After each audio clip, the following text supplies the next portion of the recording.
Hello সুপ্রিয় শিক্ষার্থী বন্ধুরা, এখন আমরা ডিজিটাল প্রযুক্তির কাজ 4 এবং 5 নম্বরের উত্তর দেখব। অলরেডি তোমরা কিন্তু কাজ 1 এবং 3 নম্বরের উত্তর দেখে ফেলেছো।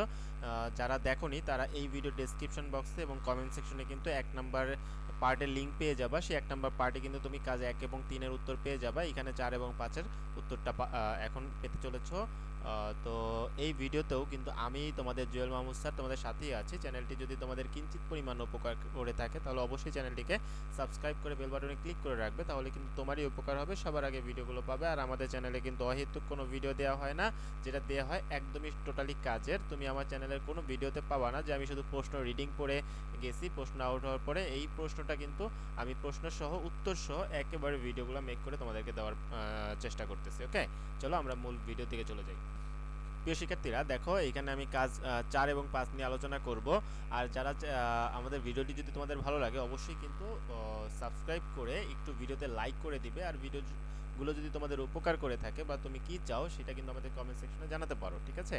কাজ 4 এবং 5 নাম্বার দেখো, সাইবার ঝুঁকিগুলোর জন্য কি কি সামাজিক প্রভাব পড়তে পারে সেগুলো দলের সদস্যদের সাথে আলোচনা করে চিহ্নিত করো। এটা হচ্ছে 4 নাম্বার কাজ। ওকে, আচ্ছা, দলের সদস্যদের মধ্যে আলোচনা করে নিচে সাইবার ঝুঁকিগুলোর সম্ভাব্য সামাজিক প্রভাব চিহ্নিত করা হয়েছে। আমরা কিন্তু সামাজিক যে সমস্যাগুলো ছিল সাইবার ঝুঁকির সেগুলো কিন্তু চিহ্নিত আগেই করেছি। 1 নাম্বার যেই সাইবার ঝুঁকিটা ছিল সেটা হচ্ছে ফিশিং আক্রমণ। এটা আর আমার সামাজিক প্রভাব কি হতে পারে সেটা যদি দেখি, ব্যক্তিগত তথ্য চুরি। এতে ফিশিং আক্রমণের ফলে মানুষের ব্যক্তিগত তথ্য যদি চুরি হয়, চুরি হতে পারে যা পরিচয় চুরির মতো গুরুতর সমস্যার সৃষ্টি করতে পারে। আর্থিক ক্ষতি, ব্যাংকিং তথ্য চুরি হয়ে গেলে আর্থিক ক্ষতির সম্মুখীন হতে পারে।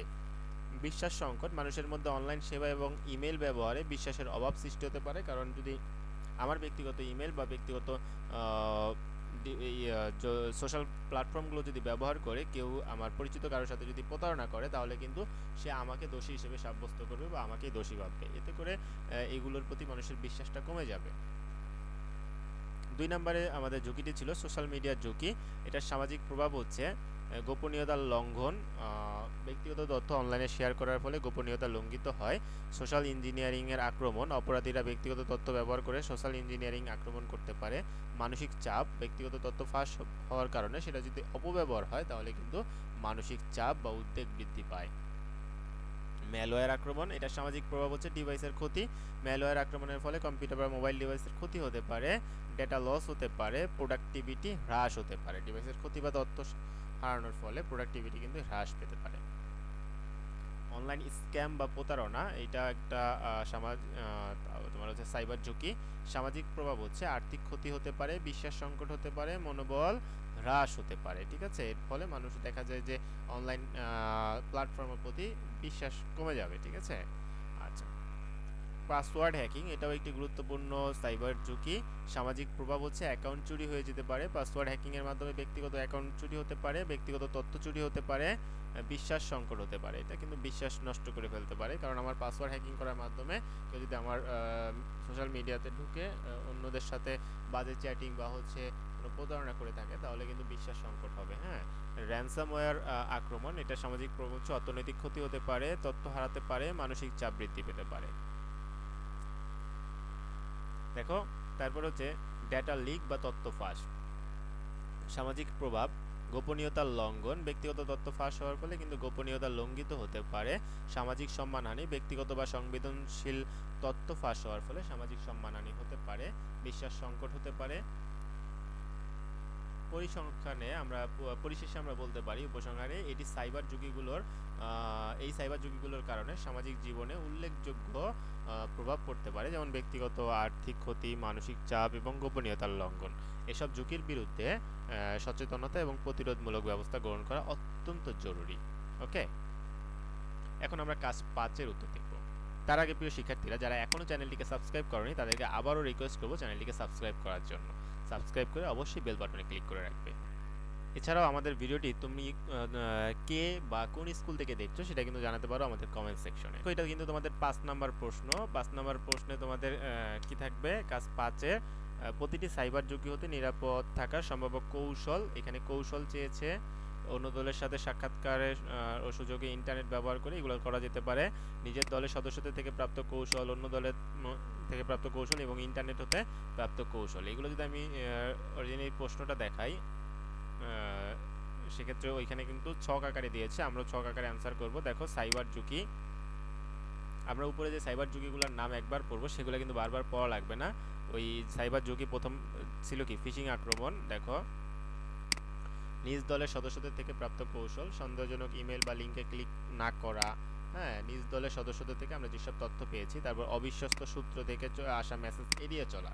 অন্য দলের সদস্যদের থেকে প্রাপ্ত কৌশলগুলো কি ইমেল ঠিকানা সঠিকতা যাচাই করা, কোনো ব্যক্তিগত তথ্য শেয়ার করার আগে সেটা যাচাই করে নেওয়া। তারপর ইন্টারনেট হতে প্রাপ্ত কৌশল আমরা কি পেয়েছি, 2 স্তরের নিরাপত্তা ব্যবহার করা, এন্টি ফিশিং সফটওয়্যার 2 স্টেপ মানে 2FA।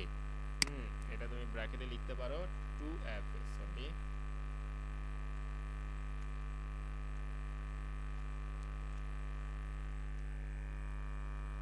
2FA, এটা লিখে দিতে পারো। হ্যাঁ 2FA, সরি বাংলা লিখতে লিখতে কিবোর্ড আমার বাংলা হয়ে গেছে অ্যাকচুয়ালি। 2FA মানে টু ফ্যাক্টর অথেন্টিকেশন যেটা আছে সেইটা আমাদের নিরাপত্তা নিশ্চিত করতে পারে এন্টি ফিশিং সফটওয়্যার ব্যবহার করা। 2 নাম্বার ছিল সোশ্যাল মিডিয়া ঝুঁকি, এটা আমাদের কি করতে পারে, গোপনীয়তা সেটিংস আপডেট করা, ব্যক্তিগত তথ্য সীমিত পরিমাণ, এটা আমাদের দলের লোকজন কি বলছে, অপরিচিত ব্যক্তিদের ফ্রেন্ড রিকোয়েস্ট গ্রহণ না করা। আর অন্য দল থেকে আসছে কি ব্যক্তিগত তথ্য সীমিত পরিমাণে শেয়ার করা, সোশ্যাল মিডিয়ার প্ল্যাটফর্মে শক্তিশালী পাসওয়ার্ড ব্যবহার করা। এবং ইন্টারনেট থেকে আমরা পেয়েছি নিয়মিত প্রোফাইল রিভিউ করা এবং সন্দেহজনক অ্যাক্টিভিটি রিপোর্ট করা। ম্যালওয়্যার আক্রমণ, এটা আমাদের দল বলেছে কি অ্যান্টি ম্যালওয়্যার সফটওয়্যার ব্যবহার করা এবং সফটওয়্যার অপারেটিং সিস্টেম আপডেট রাখা। তারপর অন্য দল থেকে এসেছে কি অজানা ফাইল বা লিঙ্ক ডাউনলোড না করা এবং ফায়ারওয়েল সক্রিয় রাখা। এবং ইন্টারনেট থেকে আমরা পেয়েছি রিয়েল টাইম প্রোটেকশন চালু রাখা এবং হচ্ছে পপ আপ ব্লকার ব্যবহার করা। অনলাইন স্ক্যাম বা প্রতারণা, শুধু বিশ্বস্ত ওয়েবসাইট থেকে কেনাকাটা করা এবং সন্দেহজনক অফার বা ডিসকাউন্ট এড়িয়ে চলা, এটা হচ্ছে আমাদের দল থেকে আসছে। অন্য দল থেকে আসছে ক্রেডিট কার্ডের ট্রানজ্যাকশন মনিটর করা এবং ফিশিং সাইট চেনার জন্য ব্রাউজারে সিকিউরিটি সেটিংস আপডেট করা। এবং ইন্টারনেট থেকে আমরা পেয়েছি ভেরিফাইড রিভিউ পড়া, রিটার্ন পলিসি যাচাই করা। এরপরে আমরা পাসওয়ার্ড হ্যাকিং, দেখো শক্তিশালী পাসওয়ার্ড ব্যবহার করা, নিয়মিত পাসওয়ার্ড পরিবর্তন করা, এটা আমাদের দল থেকে। অন্য দল থেকে আসছে পাসওয়ার্ড ম্যানেজার ব্যবহার করা, বিভিন্ন অ্যাকাউন্টে আলাদা পাসওয়ার্ড ব্যবহার করা এবং 2 স্তরের নিরাপত্তা মানে 2FA, সন্দেহজনক লগইন অ্যাটেম্পট মনিটর করা। র্যানসামওয়্যার আক্রমণ, আমাদের দল থেকে আসছে গুরুত্বপূর্ণ তথ্যের ব্যাকআপ রাখা, সন্দেহজনক, অন্য দল থেকে আসে সন্দেহজনক ইমেল বা লিঙ্কে ক্লিক না করা এবং ইন্টারনেট থেকে ফায়ারওয়াল এবং পপ আপ ব্লকার ব্যবহার করা।